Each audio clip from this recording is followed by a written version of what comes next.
Auscultación torácica. A continuación voy a explicar la auscultación torácica.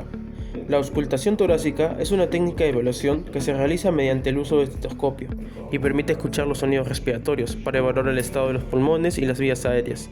Para realizarla, el paciente debe estar sentado, en posición erguida, con tórax descubierto y los brazos apoyados sobre las rodillas, lo que facilita una mejor exploración del tórax. Se le indica al paciente que respire lento y profundamente por la boca.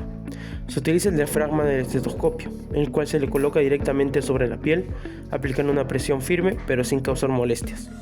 La auscultación se realiza de forma ordenada, sistemática y comparativa, es decir, se ausculta un punto y luego el mismo punto del lado contrario, avanzando de arriba hacia abajo y comparando siempre ambos pulmones. En la región anterior del tórax, la evaluación se realiza por puntos, en total serían 6 puntos, en los cuales se van a comparar en el lado izquierdo y derecho, dando un total de 12 puntos auscultados.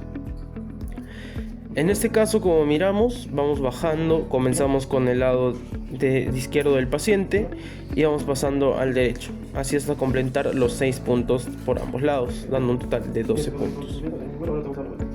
Para la auscultación posterior, el paciente se coloca sentado, con el tórax descubierto.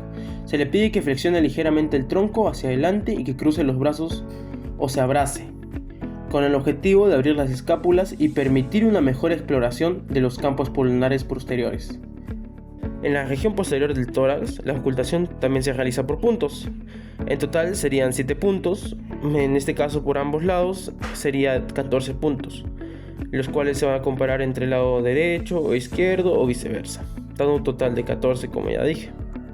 Durante la auscultación se evalúa el murmullo vesicular, que corresponde al sonido respiratorio normal y busca la presencia de ruidos respiratorios anormales, como silbaciones, crepitantes o roncos, los cuales pueden indicar la alteración respiratoria. Finalmente, esta técnica permite valorar la vestibulación pulmonar, detectar posibles patologías respiratorias y orientar la intervención dentro de la fisioterapia respiratoria. Cabe recalcar algunas recomendaciones importantes al momento de realizar la auscultación torácica. Al momento de evaluar al paciente, el examinador debe colocarse siempre a un lado del paciente, manteniendo una postura adecuada y ergonómica. No se debe realizar la auscultación de frente, ya que se dificulta la correcta comparación de los puntos y puede alterar la evaluación. Es importante realizar la auscultación de forma ordenada y sistemática, escuchando un punto a la vez y luego el mismo punto en el lado contralateral, para asegurar una adecuada comparación entre ambos pulmones. El estetoscopio debe colocarse discretamente sobre la piel, evitando ropa o accesorios que puedan interferir con el sonido respiratorio. Se debe aplicar una presión firme pero cómoda, sin causar molestias al paciente. Se debe indicar al paciente que realice inspiraciones lentas y profundas por la boca, evitando que hable o se mueva durante la evaluación.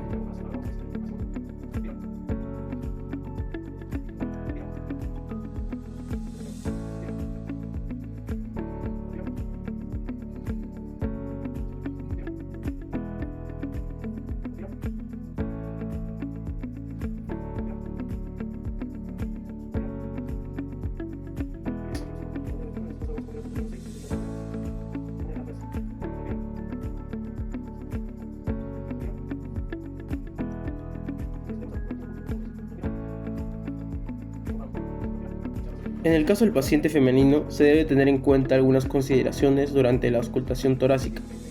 En la vista anterior no se toma en cuenta el punto número 5, ya que el tejido mamario puede interferir con la correcta transmisión de los sonidos respiratorios y alterar la evaluación. Por este motivo, la auscultación se realiza respetando la anatomía mamaria, colocando el estetoscopio en los puntos permitidos y aseguramos una evaluación adecuada y confiable.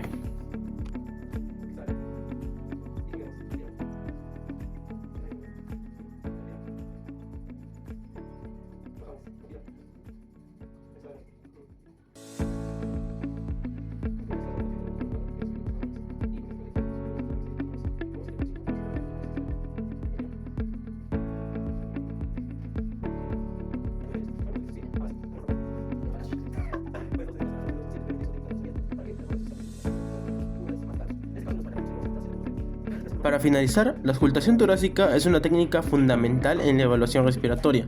Debe realizarse de manera ordenada, sistemática y comparativa, utilizando correctamente el estetoscopio y respetando la posición adecuada del paciente.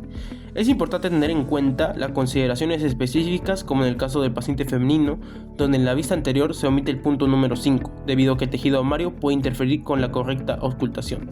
Aplicando correctamente estos pasos y recomendaciones se logrará una evaluación precisa, segura y profesional del sistema respiratorio. Gracias.